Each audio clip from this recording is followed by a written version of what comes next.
Whether they are toasted with a little butter, smothered with Marmite, or stuffed with salmon and cream cheese, bagels are a crowd pleaser any day of the week. This step-by-step tutorial provides a simple method for making the ideal bagels with crispy seeds on top. One of the greatest pleasures in life is a freshly cooked bagel. When you spread cream cheese over a warm bagel, it becomes the ideal quick breakfast. When you add an over-easy egg, it becomes a whole meal. The greatest bagels are so delicious that they can be eaten plain. They don't even need to be toasted. You can, and should, bake your own bagels at home, despite the fact that I have a suspicion that many people have only ever had this guilt-free, carb-filled treat at their neighborhood bagel restaurant. Yes, you can make delicious bagels at home, and they are well worth the effort. Most likely, bagels are one of those dishes you've never considered preparing at home. Not only is it feasible to make handmade bagels, but they are also well worth the effort. This is the reason why. Homemade bagels have a crisp, golden brown skin and are incredibly chewy. They have a more tasty and fresher taste than anything you can purchase. You can use mix-ins and toppings to create countless combinations.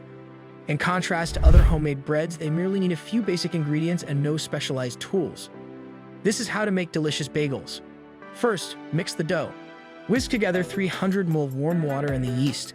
Mix together the flour, sugar, and 1 teaspoon salt in a large bowl. Transfer the yeasty liquid on top and combine to form a rough dough. Next, knead until elastic and smooth. Turn out onto the work surface and knead together for about 10 minutes, or until smooth and elastic. Line a bowl with a little oil, then place the dough inside and cover with greased cling film. After about an hour, or when it has doubled in size, place in a warm place, then uncover and turn out onto your work surface. Now partition the dough into pieces.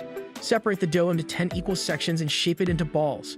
To ensure that the balls are of the same size, I prefer to weigh them. Arrange on 2 baking trays covered with parchment paper, then loosely cover with cling film. Place a tray out to rise. After around 30 minutes or until puffed in resin, take off the cling film. Using your finger, make a hole. Make a hole in the middle of each bagel with your floured finger and swirl around to slightly stretch the dough, being cautious not to remove too much air. Next step is to boil under water. Pour water into a big saucepan and heat it until it boils. To make the water alkaline, add the bicarbonate of soda. Take 1 or 2 bagels at a time and put them in the water to boil for 1 minute, or 2 minutes if you prefer a chewier bagel, turning them over halfway through. After removing the bagels from the baking dish and thoroughly draining them, replace them using a slotted spoon. After sprinkling the bagels with your preferred seeds, brush them with the egg white. Bake until golden brown, 20 to 25 minutes less. Before eating, transfer to a wire rack to cool. If frozen for 2 months, they will keep for 3 to 4 days. Menu notes. The key to the best, chewiest bagels is in the bread flour. The rich, chewy inside of a bagel is one of its most desired characteristics. It's one of the things that makes traditional New York-style bagels so distinctive, and it's simple to make at home. Because bread flour has more gluten than all-purpose flour, your dough will be more pliable. This produces bagels with a crisp outside and a tight, toothsome crumb that makes for a satisfying chew. Most well-stocked grocery stores have bread flour in the baking aisle, or you can get it online. Any remaining flour can be used to coat chicken cutlets, make roux-based sauces, or use it to make a variety of homemade breads, such as Japanese milk bread, that don't require baking. Overnight rising. The previous evening, after preparing through the dough, the bagels can be molded into balls. Arrange the 12 balls with a minimum of 1 inch between each on a baking sheet. After giving the tops a quick cooking spray, loosely cover with plastic wrap.